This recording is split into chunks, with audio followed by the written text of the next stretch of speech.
Hello दोस्तों, नमस्कार। आप पढ़ रहे हैं इकोनॉमिक्स विद शुक्ला सर। तो आज आइए हम लोग नेशनल इनकम अकाउंटिंग पर कुछ चर्चा करते हैं और उसके पश्चात कुछ न्यूमेरिकल्स भी सॉल्व करते हैं और ये देखते हैं कि किस तरह से ये न्यूमेरिकल सॉल्व किए जाते हैं।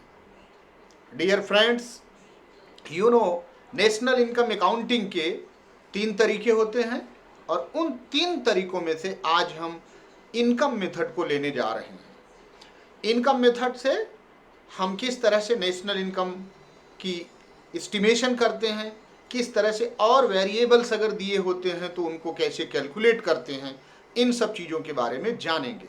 लेकिन बढ़ने के पहले, न्यूमेरिकल पर आने के पहले आप लोगों से हम नेशनल इनकम मेथड से किस तरह से कैलकुलेट करते हैं उसके स्टेप्स डिस्कस कर लेना चाहते हैं। You know dear friends, first of all we have to calculate domestic factor income, that is the domestic income. और इस डोमेस्टिक इनकम कैलकुलेट करने का फार्मूला क्या है? उसका फार्मूला है NDP at FC is equal to COE plus OS plus MISE। COE stands for compensation of employees, OS stands for operating surplus और MISE stands for mixed income of self-employed।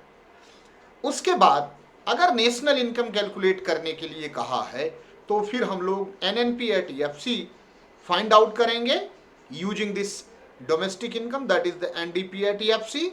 और अगर कुछ और कहा गया है निकालने के लिए तो उसे फाइंड आउट करेंगे by balancing both the sides, you know, and putting the value given therein। So I hope कि आपको इस national income accounting income method से किस तरह से स्टेप बाय स्टेप आगे बढ़ना है आपको जरूर पता हो गया होगा। तो फिर आइए फ्रेंड्स देखते हैं आज का न्यूमेरिकल क्या है। ये रहा न्यूमेरिकल। यहां पर from the following data calculate GDP at factor cost and theta यानी factor income to abroad। It's a little complicated question. You need to be very much focused on this particular numerical that we are going to discuss। So सबसे पहले आपने देखा कह रहा है कि from the following data calculate GDP at factor cost।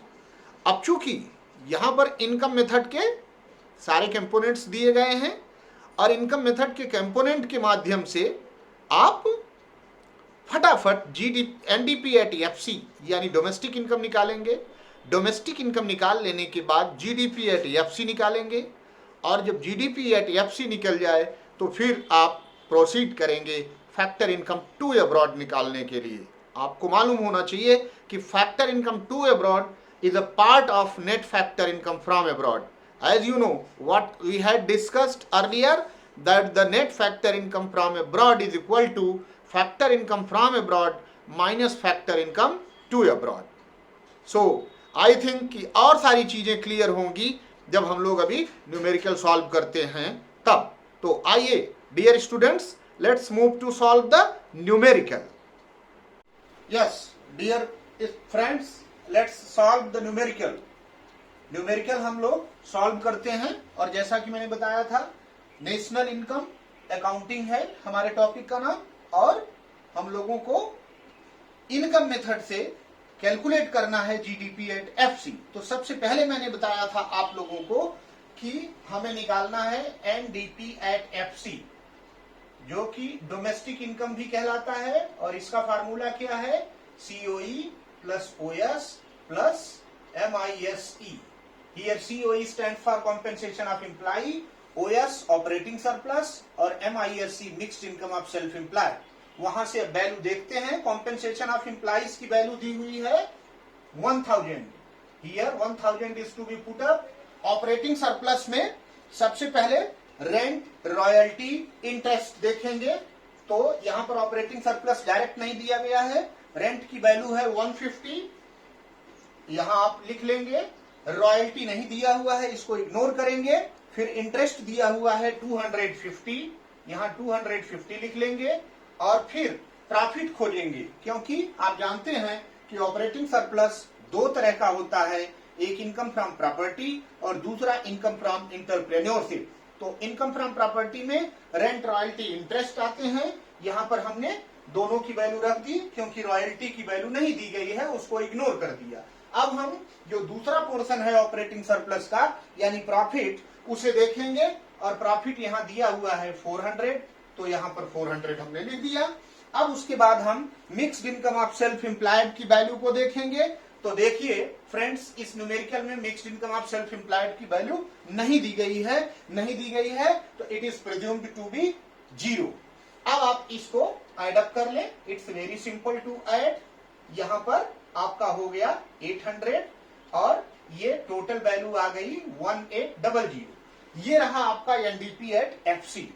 अब चूंकि हमें कैलकुलेट करना है जीडीपी एट एफसी, तो यहां पर हम जीडीपी एट एफसी लिखेंगे और यहां फिर एनडीपी एट एफसी की वैल्यू रख करके इसको बैलेंस करेंगे।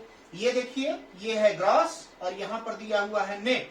तो ग्रॉस इज इक्वल टू क्या होता है ये देख लें। आप यहां अपनी सुविधा के लिए लिख सकते हैं। ग्रॉस इज इक्वल टू होता है एन प्लस डेप्रिसिएशन।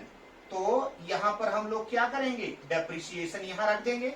ये आपको जानकारी करने के लिए, आपको इस प्रोसेस को सिंपल बनाने के लिए हमने यहां नीचे लिख दिया है। अब आप इसको मिटा दीजिए और मिटा देने के बाद आप फिर दूसरे वैल्यू को आप बैलेंस करिए। यहाँ पर ये डोमेस्टिक है, ये भी डोमेस्टिक है, कोई जरूरत नहीं है। यहाँ ये फैक्टर कास्ट है, ये भी फैक्टर कास्ट है, फर्दर भी कोई जरूरत नहीं है। तो आपका फार्मूला बनकर तैयार हो गया GDP at FC is equal to NDP at FC plus depreciation. तो जीडीपी एट एफसी निकालने के लिए एनडीपी एट एफसी की वैल्यू यहाँ 1800 रखेंगे और डेप्रिसिएशन की वैल्यू अब आप न्यूमेरिकल में देखेंगे तो आपको पता चलेगा कि डेप्रिसिएशन की वैल्यू नहीं दी गई है। डेप्रिसिएशन की वैल्यू फाइंड आउट करनी होगी। आप सभी लोग जानते हैं कि डेप्रिसिएशन बराबर होता है ग्रॉस माइनस नेट। अब यहां पर मैं न्यूमेरिकल में देख रहा हूं कि ग्रॉस डोमेस्टिक कैपिटल फॉर्मेशन यानी जीडीसीएफ दिया हुआ है और यहां पर दूसरी वैल्यू दी हुई है net fixed capital formation. Net fixed capital formation को नेट डोमेस्टिक कैपिटल फॉर्मेशन बनाने के लिए net fixed capital formation plus change in stock इसमें जोड़ देंगे। यहां पर चेंज इन स्टॉक जोड़ देंगे तो ये हो जाएगा जीडीसीएफ आपका कितना दिया हुआ है, जीडीसीएफ इज गिवन 220 माइनस अब एनएफसीएफ यानी नेट फिक्स्ड कैपिटल फॉर्मेशन की वैल्यू दी हुई है 150। यहां पर लिखेंगे 150 और प्लस चेंज इन स्टॉक दिया हुआ है 20। तो डेप्रिसिएशन की वैल्यू आप निकाल लेंगे 220 माइनस 170। डेप्रिसिएशन की वैल्यू कितनी आ गई 50। ये 50 अब आप यहां पर रख देंगे और आपका जीडीपी एट एफसी की वैल्यू आ गई 1850। I hope students you must have got this point. Once again I would like to clear the concept of this depreciation, how it is to be calculated.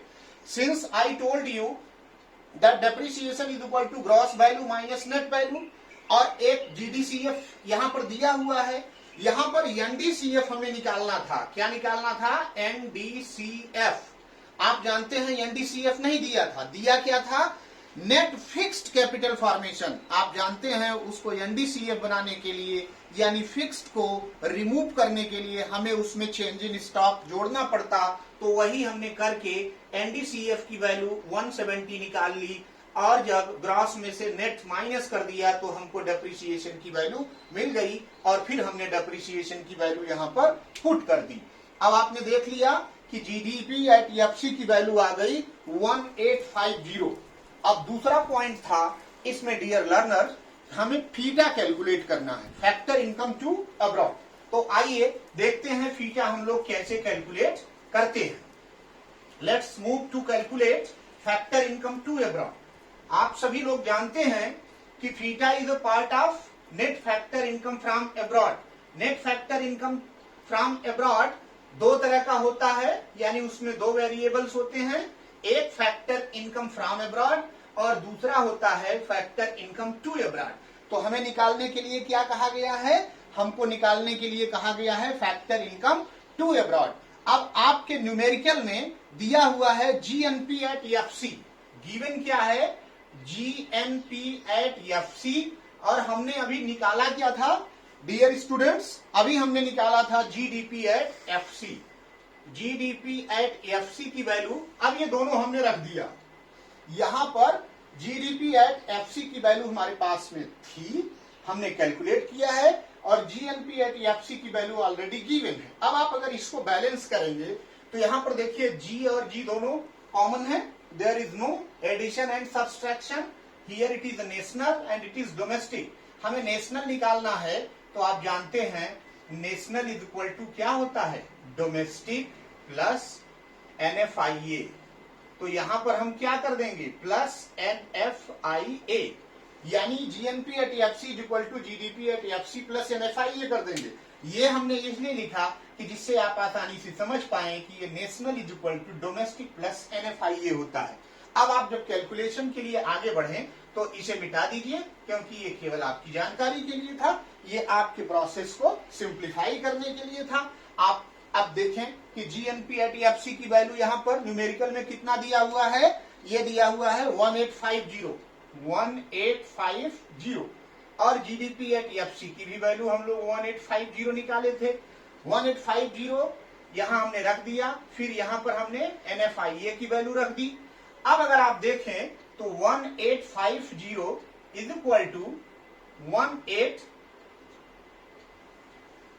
1850 यहां आप minus कर दीजिए, direct आगे बढ़ने की जरूरत नहीं है। 1850 इज इक्वल टू हो गया एनएफआईए, यानी एनएफआईए की वैल्यू आ गई आपकी 0। एनएफआईए की वैल्यू कितनी आ गई 0। अब आप एनएफआईए की वैल्यू जब 0 आ गई तो एनएफआईए बराबर क्या होता है, एनएफआईए इज इक्वल टू होता है FIFA minus FITA is equal to 0। अब आप देखें फैक्टर इनकम फ्रॉम अब्रॉड की वैल्यू आपके न्यूमेरिकल में दी हुई है, ये दी हुई है 30, यहां आप रख दीजिए। हमें कैलकुलेट करना है फैक्टर इनकम टू अब्रॉड, तो यहां पर फीटा वैसे ही रखा रहेगा, ये हो गया 0। अब अगर आप इसको उस तरफ ले जाते हैं तो 30 इज इक्वल टू ये फीटा, यानी फीटा की वैल्यू आपकी कितनी आ गई 30, और आपने जीडीपी एट एफसी की वैल्यू कितनी निकाली थी 1850। अब आप देखिए किस तरीके से इस मेथड का प्रयोग करते हुए हम लोगों ने जो भी कैलकुलेट करने के लिए कहा गया था उसको कैलकुलेट कर लिया। I hope dear students you must have enjoyed this numerical through national income, and I hope कि आप इसी तरह से आगे भी न्यूमेरिकल करते रहेंगे, और आप अवश्य करें। और मुझे जो है अगर कोई आपको डाउट है तो हमारे वीडियो में आप कमेंट बॉक्स में जरूर हमको बताइए, और अगर आपको पसंद आ रहा है तो चैनल को सब्सक्राइब करना और बेल आइकन को प्रेस करना न भूलिए। Thank you very much.